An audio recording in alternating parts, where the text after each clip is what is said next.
kwenye maeneo ya malaria, na ndio maana tunafahamika sana kwa kazi na utafiti kwenye malaria.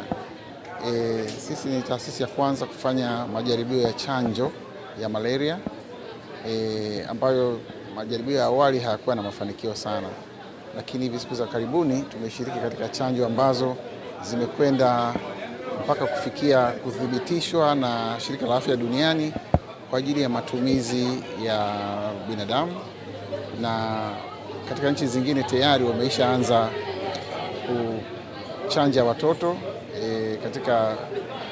kama sehemu ya mpango wa chanjo wa kawaida.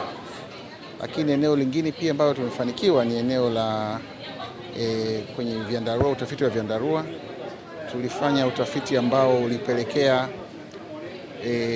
naweza kusema uliweza kupelekea kuanzishwa kiwanda kikubwa cha uzalishaji wa vyandarua kilichoko Arusha, na hiyo ilitokana na utafiti zilizozifanya hapa ambazo zilionyesha kwamba ndio vyandarua vinafanya kazi, lakini pia vyandarua vinaweza kusambazwa kwa namna ambayo vikawafikia walengwa.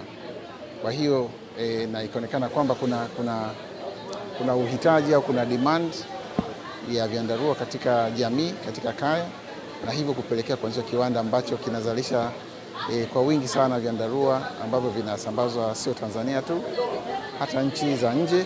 Tambua mchango mkubwa ambao taasisi ya afya Ifakara imeufanya ndani ya hiyo miaka 70. Lakini mimi nitajikita zaidi kwenye eneo la mafunzo.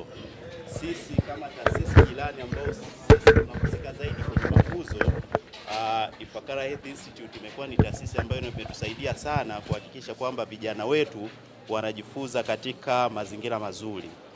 Ndani ya Ifakara Health Institute kuna maabara mbalimbali ambazo wanafunzi wetu wanapata access na kuweza kujifunza.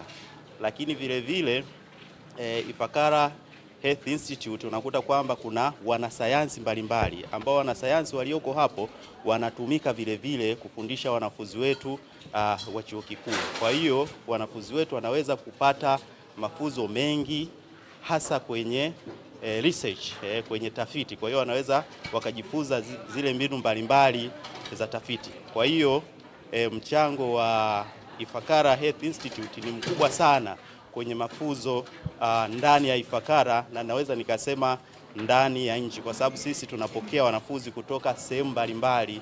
Tunajivunia kitu kimoja kikubwa kutokana na taasisi hii, kwamba utafiti wanaofanya matokeo yake yanaleta mabadiliko ya sera.